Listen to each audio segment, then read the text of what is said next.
Hi guys, it's Antoinette the Confident Woman and welcome back to my channel, your one-stop source for all things relating to confident living.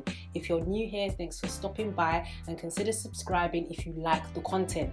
Now getting straight into it, since it's the season of love and all that, I'm serving you the red lips and a bit of red in my outfit. I thought I'll share a couple of things from my perspective as usual. For all my single ladies and gents, of course, I'm a single lady, I'm a single lady. If you like it, then you should have put a ring on it. So although this video isn't about Valentine's Day, I'm hoping that I can get the skeptics and those self-professed I hate Valentine's Day and everything to do with it people to kind of like look at things from a different perspective. I really don't see why people have to allow one day to let them feel so down and blue and sad and all of that. And I'm saying this because I've been there. You really don't have to be coupled up to have a great time. And yes, I'm talking from experience. My mum taught me this very early on, so I just began to see things in a different light. Saying this, I do know that it can be very difficult if you're at a stage where you feel that you need to have a partner and you don't. I'm not even gonna like try and take that away from you, but I feel like sometimes we just need to take the focus off ourselves and appreciate other people more. And it's in appreciating other people and what the day truly is about, the celebration of love in all its forms, not just like the romantic side of things, then I think you'll feel a lot different about it.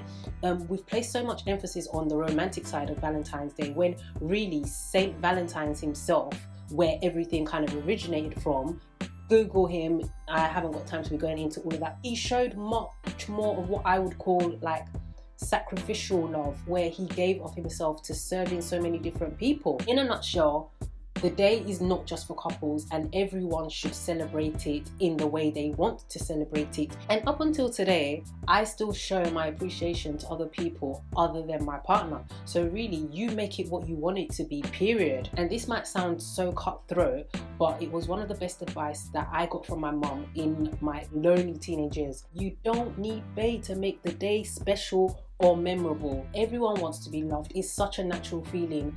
Everyone kind of wants to be appreciated, but take the focus off yourself. It's one of the hardest things to do, but sometimes some of the hardest things to do are the most beneficial for ourselves, because if we don't do it, we kind of become anti-love and build up a lot of bitterness in our hearts.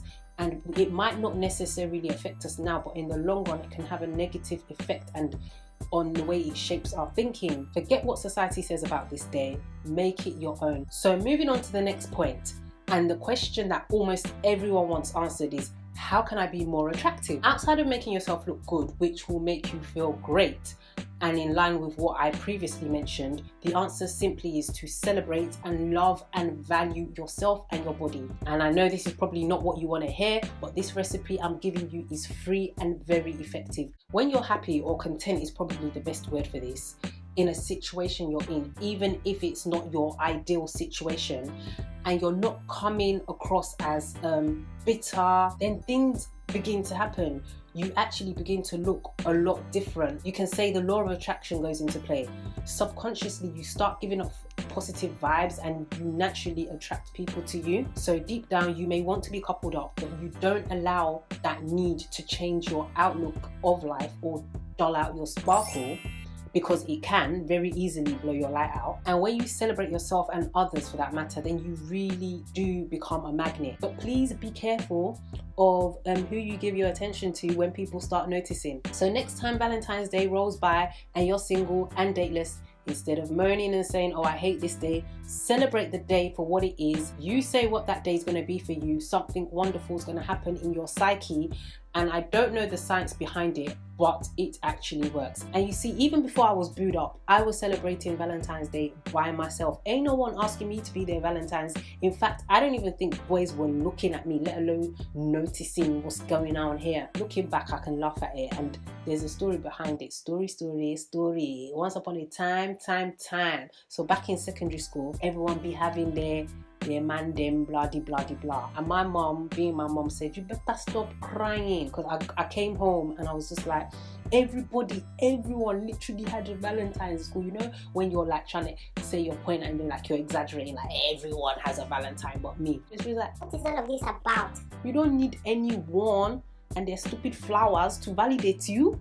And I don't even know, maybe it's the way she said it, it just stuck. I don't need no relationship or Valentine to validate who I am. So I be having myself a one-man party up until obviously Bay came around.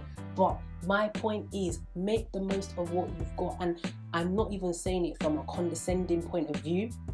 I'm just trying to say to encourage you that really and truly in life, we always think we've got it tough until we look at someone else's situation and then we're like, wow. So love yourself up, not in an arrogant way, but when the time comes, you can love up your boo a lot better. My next point, you are complete. Now I know this point is really controversial. A lot of people will disagree with me, but baby, you are already complete. You don't need someone else to complete you.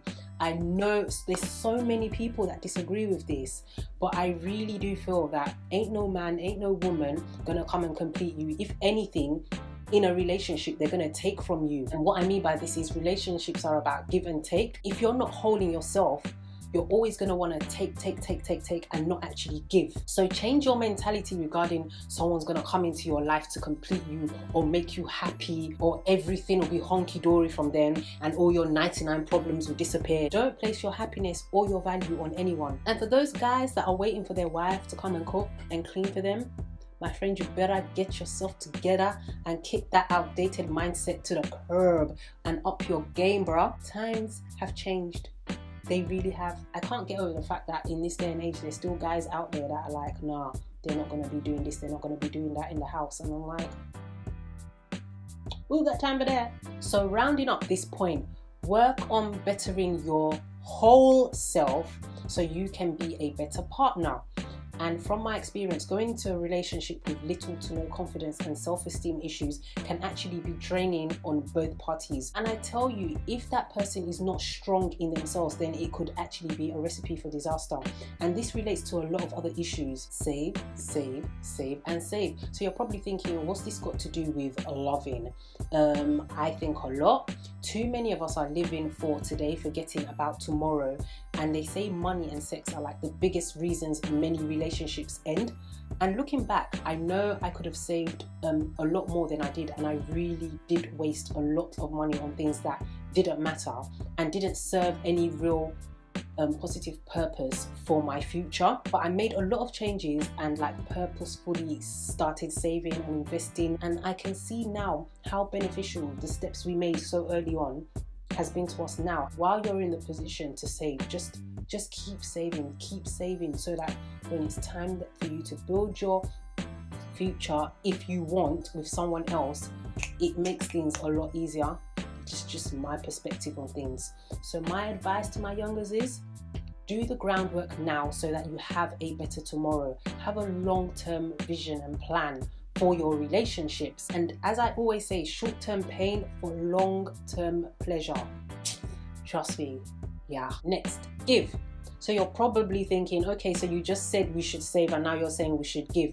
Well, life is about giving, and if you're not giving, then you're not truly living. Giving doesn't just have to be financial. It can be your time, your energy, your resources. There's so many ways, but in relation to what I'm talking about, giving in a relationship is paramount for its survival. And as a side note, for those of you looking for your purpose in life, just start giving, and I'm telling you, a lot of things will become clearer. I don't know how, but it works. Marriage is not a destination. See life as flights. You have direct flights and you have connecting flights. And there's people that just take direct flights. They ain't stopping off nowhere. They're not getting married, nothing. That's cool. That's what you want to do. But there's some people that want to take the connecting flight. Married folk, basically. So you're stopping off. And that stop off is when you get married. The rest of the flight is the marriage itself. And marriage is not the destination, but the journey.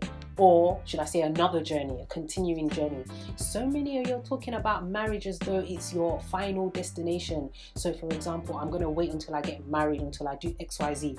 Why are you waiting? Exactly what are you waiting for? Why do you need a status change to validate what you should be doing or what you can do? Do it now where you are. If anything, this is the time that you can actually do a lot more, as you're not really accountable to anyone in that sense and you're not responsible for a lot more. So make the most of your time now, because time waits for nobody. Finally, be open-minded.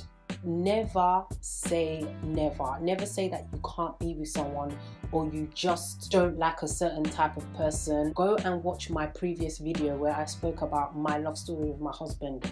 Don't put yourself in a box, because if you got to know the person a little better, you might just start to catch feelings for them. Most people don't marry their type or what they thought their type was, and I'm not even going to go too deep into this point. I'm just saying that be a little bit more open-minded, and you might realize or recognize that someone that is right in front of you is who you're meant to be with. So yeah guys, I'm gonna leave it there for now. I hope I encouraged someone out there in some way. Until next time, remember, it's one step at a time to becoming confident. Bye for now.